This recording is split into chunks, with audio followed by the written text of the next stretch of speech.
Takes the story from there in a discussion that was taped on Friday. For more on all this, we turn to Ahmed Rashid, a Pakistani author and journalist based in Lahore. He writes for the International Herald Tribune and the Washington Post. His latest book is Jihad, the Rise of Militant Islam in Central Asia. And Norine MacDonald is the founder and president of the Senlis Council, an international security and development think tank. She lives and works in southern Afghanistan. Thank you both for being with us. And Norine MacDonald, to you first. You heard what General McNeil told Gwen about the state of the security situation in Afghanistan. Does that square with what you know it to be?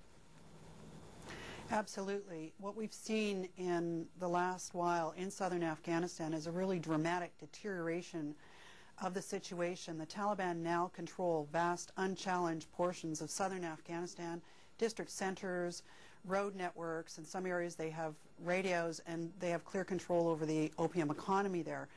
So we've really seen a situation where we're calling on NATO to double their troops, the NATO countries to double their troops on the ground in southern Afghanistan, and in fact to start moving into Pakistan to get at the Al-Qaeda and Taliban bases in Pakistan.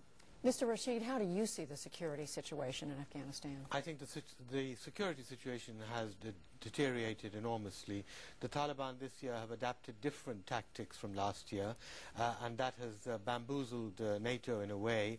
We've got far more suicide bombings, roadside bombings, and attempts to capture remote district towns, and some of these have been very successful. And I think the main problem that NATO is now facing is that they're not able, or they haven't yet devised a way in which how in the midst of an insurgency you can carry out development and reconstruction work. The point is that the war is going on, but not sufficient development work is going on. And how do you do this? Ms. MacDonald, we heard the general say that one of the main reasons the violence has gotten worse is that he said the NATO troops are taking the fight to the Taliban and the other insurgents. Is that how you read this? Well, it's going both ways, unfortunately, and what we've seen, for example, is the fight is moving much closer to Kabul. We plotted the area in Afghanistan that the Taliban have been active, and we find a permanent Taliban presence in 54% of the country. That's a dramatic increase. One of the things that General mentioned is the problem with what is in fact a U.S.-led counter-narcotics policy of poppy crop eradication. That's undermining the United States' own military efforts there, and they've really got to rethink and completely overhaul their counter-narcotics strategy in southern Afghanistan to support their own military effort. And we want to ask you about that in just a moment. But for right now, Mr. Rashid, let me come back to you. What's your overall sense of why the Taliban is stronger? What are they doing right? Well, I think it's very difficult to defeat an insurgency, a guerrilla movement, which has a safe sanctuary. And the Taliban leadership has a safe sanctuary in Pakistan. They're able to bring in new weapons, recruits, ammunition, money, supplies. And until the Pakistan government shows more determination in ending this sanctuary, I think Afghanistan is going to suffer and NATO troops are going to suffer. And I think even in the midst of the present political crisis in Pakistan, there has been insufficient American attention and insufficient American pressure on the Pakistani military to end this sanctuary for the Taliban leadership. I think most people know very well that the Taliban leaders are ensconced in Quetta, the capital of Balochistan province, just across the border. And until these Taliban leaders are rooted out, and this kind of support network that exists there, we're not going to see progress inside Afghanistan. Ms. MacDonald, what is life like for those Afghanis who are living now, more of them, under Taliban rule? How much freedom to move around do they have? Well, it's a very frightening situation, that's for sure. And some of the locals have told us that they feel compelled now to put one son in the Taliban and one in the Afghan army because they don't know which way this is going to go. And they've told us they feel like they're in the hands of God.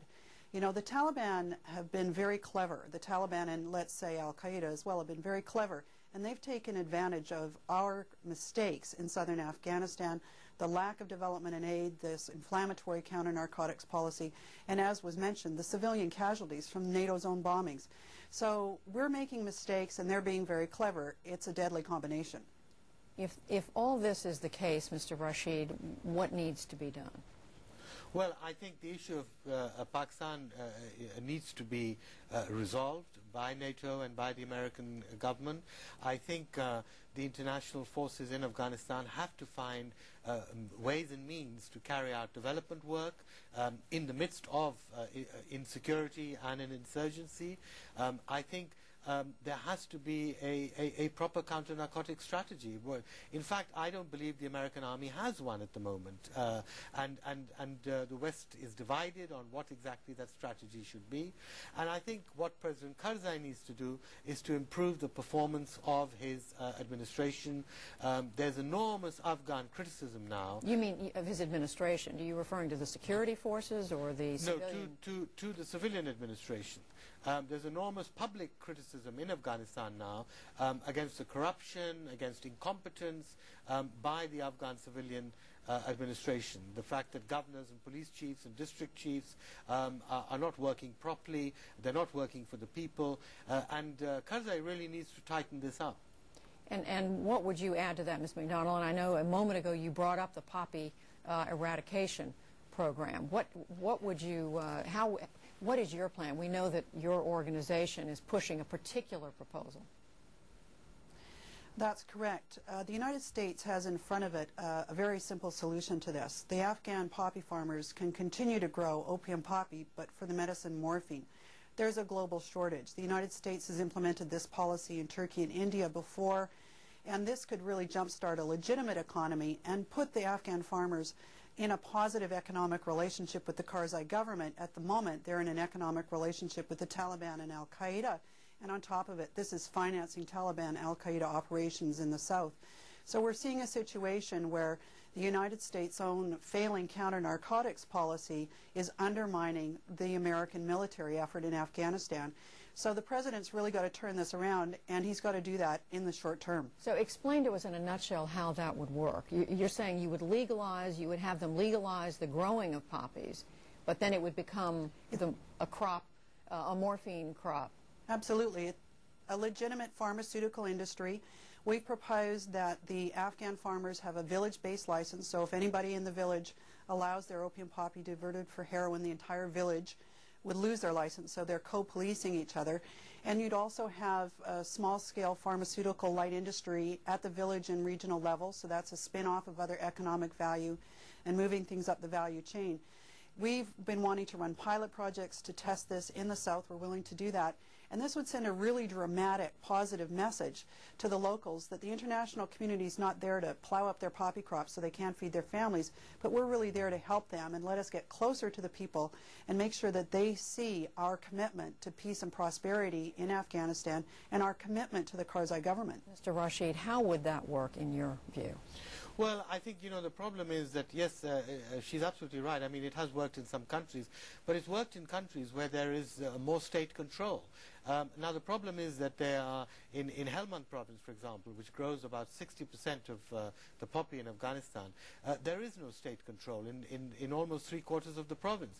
Now, the question is, I mean, licensing villagers, legalizing the crop, you've got to have an element of state control and order, security forces, police, people who can administer this. And the problem right now in Afghanistan is that there's no such thing.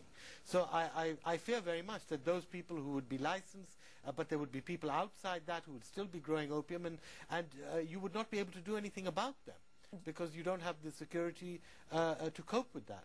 Well, Ahmed Rashid and Norine MacDonald, we thank you both very much for being with us. Thank you.